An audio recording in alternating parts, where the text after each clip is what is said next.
What's up, everybody, man? Back. Welcome to a brand new video, and today we're going to be doing another Godzilla -1 news and updates. Hey, we are pretty much caught up.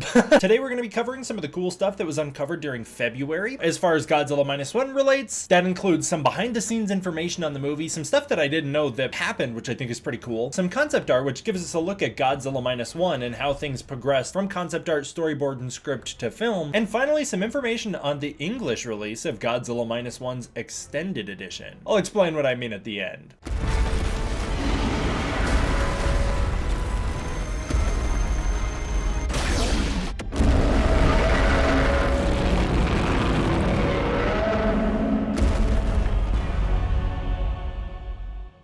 Before we get into it, first of all, if you could leave a like on the video, that'd be great. It really goes a long way towards helping this video and this channel, especially as far as that pesky YouTube algorithm is concerned. And also subscribe, we're so close to 100K. But also, go check out Growing Up with Godzilla. I was just on Growing Up with Godzilla, which is a beloved podcast hosted by Donnie Winter. This is posted on Donnie's channel, and in it we discuss my history with the fandom, my experience with Godzilla growing up, how Godzilla shaped who I am, and it's just a really fun, wholesome conversation. I highly recommend you go check it out. There's 2 episodes uploaded on Donnie's channel, so hop on over there and show some support. I'd really appreciate it. Alrighty, getting into the artwork like usual, this first piece comes to us from Video Art Games, and this is their My Goji IMAX styled artwork. The line work on this thing is tremendous. Holy cow. How do you do that? I feel like this would take just an eternity to pull off, but it looks great. This is such a faithful recreation of that Godzilla IMAX poster for -1. I'm really impressed with this piece, as I am with this one, which comes to us from Mashi Hyde, and this is Godzilla's Chase at Sea. You've got the Shinseimaru with Akitsu up front, and Godzilla swimming up behind. It looks just like the iconic visual from Godzilla -1. One of the best visuals in the entire film, and they have done a tremendous job bringing this to life. All the texture in the sky and the ocean, all the detail on the ship and the faces. Godzilla's got details in his eyes. It's just an incredible piece of art. I love it. Final piece is a little different. I think this one's really special. This comes to us from Takinoko 32, and this is just a single moment at the Godzilla store captured in art. Takinoko was at the Godzilla store Tokyo and witnessed a little girl shopping and doing some browsing while her little brother was just entranced with the Godzilla -1 statue, standing there staring at it. I thought that was really special, and I wanted to bring that up. I think this artwork is beautiful.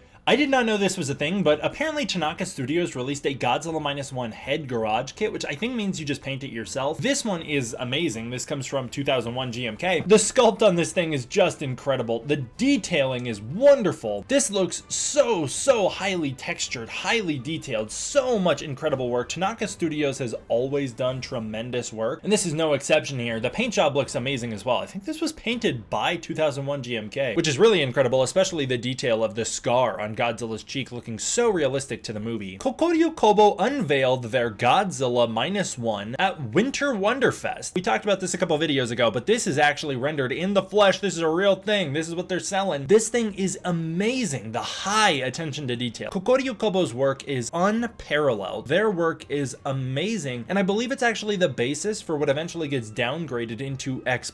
So if you want it at the absolute highest quality, they're the ones to go to. They also released this Minya luminescent version, which I think is very fun, but their big feature at Winter Wonderfest was Godzilla -1. They also revealed their Millennium Godzilla, although to be honest, I'm not sure based on looking at it from here which one it is. I think it's just straight up Godzilla Millennium, aka Mir Goji, although I guess it could possibly be the 2002 and 2003 design as well, but I'm pretty sure it is Godzilla Millennium. The Godzilla shop Tetsuya Satellite opened up. It's actually open right now and is open through April, so if you're in Japan, you can head on over there to get a bunch of Godzilla merchandise and figures and more. Hobby Japan magazine has returned from a hiatus with a Godzilla -1 Spotlight edition. This cover looks amazing. I don't know what Godzilla figure that is displayed there, but it looks awesome, and I love the diorama next to it, and I especially love the final cover that was revealed of Godzilla up against the train set. I think that's an X+ Godzilla right there, and the diorama of the train set and the old Nippon Theater I think is wonderful. If you're interested in Hobby Japan magazine, it is out now. Mr. Goji uncovered a look at the BTS for King Ghidorah The Ride 2021, which is Takashi Yamazaki's King Ghidorah from Godzilla The Ride. He looks amazing. I love the concept art showing how creepy Ghidorah's wings are, and I think this is a pretty good indication of if Ghidorah appears in a future future Godzilla movie with Takashi Yamazaki as director, what we could be looking at, considering Yamazaki's Godzilla the Ride was the basis for My Goji's design, so I could very much see this being the jumping off point for the new Ghidorah as well. This Ghidorah is actually heavily inspired by Michael Dougherty's Ghidorah in Godzilla King of the Monsters. I think it's super freaking cool. Kaiju number 14 discovered this Godzilla -1 render where Godzilla's stomping towards the camera. I think that's pretty awesome. I've never seen this one before, and it's pretty cool that we get new Godzilla renders discovered in the year 2025. Kaiju number 14 also discovered this one of Godzilla roaring in Ginza. As you can see here, this is the unfinished key art for Godzilla -1. Not too many differences were made between the two, but I do think the differences that were made were very meaningful. It is time to say goodbye to the Godzilla Scarecrow in Chikuzen, Japan. These pictures are by Pika, and they show that giant 30-foot tall Godzilla Scarecrow in its final days. It's weathered, it's looking strong, it's looking wise. I like to see all the decay on it actually. Like, I really enjoy seeing the strands sticking off of it. It's very majestic in my opinion. These are great photos, again, just showing off this beautiful, beautiful little area that it's in. The Godzilla Scarecrows are a wonderful tradition, and I am so glad that they continue to do them, and I look forward to seeing the next one. We did discuss this in the last video, but Godzilla -1 somehow continues to win awards in 2025, and recently Godzilla -1 won the Saturn Award for Best International Film. While Takashi Yamazaki may not have been in attendance, it turns out Godzilla was, as photos were released showing the golden Bandai Movie Monster series Godzilla in attendance at the Saturn Awards, posing with some of the actors, and Doug Jones, personal friend of the channel. Very exciting to see Godzilla Doug Jones crossover. That's a lot of fun. I'm so glad that Godzilla was able to attend in one way or another, and we all know that if Takashi Yamazaki was there in person, he would have brought a Godzilla with him, so it's nice to see. Concept artist and a friend of the channel, Shinji Nishikawa, visited the Chofu Godzilla exhibit. He starts out by visiting Keizo Maruse's Brush of the God exhibit. Now, this is honoring Mr. Maruse, as he did recently pass away, and he was also one of the last, if not the last, main pillars of the Showa era special effects for Godzilla. It's truly a tragedy that he passed. Next up, Nishikawa visited the Godzilla exhibit. With it, the giant Godzilla -1 statue, which has become incredibly iconic, was on display looking amazing as ever, as was the texture display for Godzilla, the smaller statue. Additionally, there were some period piece costumes and mines that served as inspiration for Godzilla -1, and a miniature village from Godzilla -1. Turns out that Shikishima's village actually uses some miniatures, some of the only miniatures to appear in Godzilla -1. Shikishima's village was comprised of CG backgrounds, real sets, and miniatures composited in to give it that real special flair. I love that kind of filmmaking. I am so obsessed with it. I love when filmmakers get to do that. Tons of other people got to visit this exhibit as well, so we've got a bunch of pictures coming out of it. The Godzilla -1 shoes from the Oscars were on display, as was the Oscars golden Godzilla that Yamazaki had. We got a bunch of close-up looks at that Godzilla texture model. This was the model made for Godzilla -1 in order to show off the full 360 range of Godzilla's textures, and we got a couple other looks at that miniature display as well. I just think that's so awesome. I love it. And the miniatures look incredible too. There's so much attention to detail, whether it be small little cups and bowls and plates, or just little rubble in the streets. It's so impressive, man. I love that type of old school filmmaking. Some Godzilla concept art was on display as well, giving us some early looks at Godzilla -1. First, we have the inspiration for the G, which eventually became the iconic G in the G-1.0 logo. This G was almost pulled directly from the original Project G script for Godzilla 1954, although there G did not stand for Godzilla, it stood for giant. We also have a look at Godzilla from the side, looking very, very different than what he wound up in the movie. That side view is crazy. He looks so much more skeletal and creepy than he does in the film. I'm glad they made the changes they did. And then the very iconic concept art of Godzilla that we have seen many times, which served as the base inspiration point for Godzilla's finalized design in the movie. We also got another look at Godzilla's head up close. Again, a very different look at Godzilla's head, looking a lot more dragon here, but we have seen this one before. This is one of the older pieces as well. Down below, we've got concept art of Godzilla's death as he explodes at sea with all the atomic beams bursting out of his body. He looks very gruesome here. And actually, I do think they did a pretty good job bringing that to life in the movie. We also got this wonderful look at Godzilla's head completely blown off as he's regenerating after they pop the mine in his mouth. That one's awesome. The concept art continued as we got a bunch of storyboards showing the chase at sea, something we saw a long time ago, but we weren't able to identify what this sequence was until after the movie came out. This is Godzilla chasing the sea just before they pop the mine in his mouth. Additional storyboards reveal Godzilla's entrance to Ginza, and we can see they so faithfully recreated this. Starting out with Noriko in the train, she looks out the window to see all the people fleeing, the camera pushes in on her, and then she looks up to see Godzilla stomping in as the camera tilts up with Godzilla as he approaches, and we get all the visuals. We get the Ginza clock tower in the background with the smoke behind it. We get the Nippon Theater up front. We get the people running away. We get Noriko down there saying, "Is that Godzilla?" They so perfectly brought this to life from storyboard to film. And that's not the only sequence, as we gotta look at Godzilla's atomic breath sequence. The only major alterations made here are the angle the tail was showed at, as originally we were gonna get a top-down view of Godzilla's tail as the spines started to eject. We would intercut it with people freaking out, panicking, and running away as Godzilla's spines begin to eject over his back as he charges up. And then finally he unleashes it, and you can see they planned for the head snap motion as well. Yamazaki said it was important to him that Godzilla detonates his beam in the way he does because it represents the way a Fat Man bomb detonates. The beam, the devastation, the atomic blast that ensues, it was all so faithfully brought to life from script to film. I love to see stuff like this. So often when we see storyboards, it's like stuff that didn't make it into the movie, or sequences that in some ways look a little cooler than the stuff that wound up in the final film, and I like to see when the script and storyboards are so thoughtfully crafted that there are minimal changes from script to film, when the story is that delicately planned ahead of time. That I think is a really important thing, and I think that set Godzilla -1 ahead by a lot. Additionally, at that exhibit there was Godzilla 1954 production photos as well as storyboards. There was also some Gamera production photos as well as some Ultraman scripts and storyboards, which is pretty awesome. Godzilla -1 continues to win awards at the Chofu Film Festival Awards. Godzilla -1 won Best Sound Recording, Editing, and the Special Award. I don't know what that's for, but good job. Maybe that was like special effects, I don't know. It was translated from Japanese, so I guess it could have meant something else as well. Godzilla -1 minus color received a limited release in Taiwan at the end of February, following the same distribution all countries outside of Japan got for Godzilla -1. It's a shame it took Taiwan this long to get the movie, but I'm glad that they got the theatrical release they deserve, and they got it in the same form the rest of us did, with minus color receiving a 1-week theatrical release at the end of the theatrical run. Finally, the extended cut of Godzilla -1 exists. It's right here. Written by director and writer of Godzilla -1 Takashi Yamazaki, this is the definitive canonical extended cut of Godzilla -1. I've done a video breaking down the first act and all of the differences that exist from first act novelization to film. You can go check that out on the channel now. I'll do more breaking down the rest of it soon, but we will not have to wait long for an official English novelization, as the English novelization has finally been announced, heading to us from 7 Seas Entertainment, a book publisher I've never heard of before. This will be releasing in September. So in September, we will all get an officially translated version of the Godzilla -1 novelization, which will take us into the world of Godzilla -1 like we've never been before, or anybody who doesn't have the novelization has never been. It's actually a really incredible read. I'm super excited to find out what the official translations wind up being, because sometimes I'll be reading this and I'm like, really? The Godzilla store is eating barrels of oil? Okay.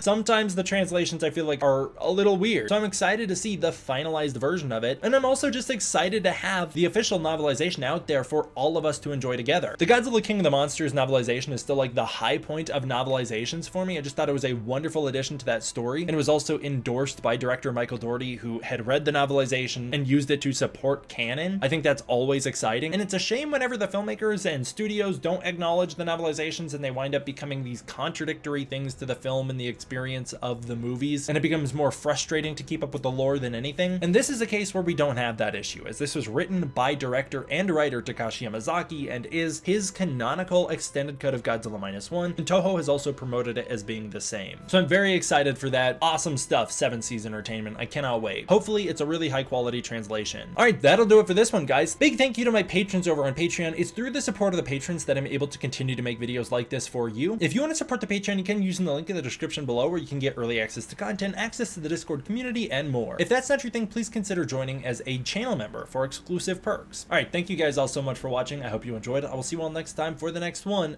D-Man out.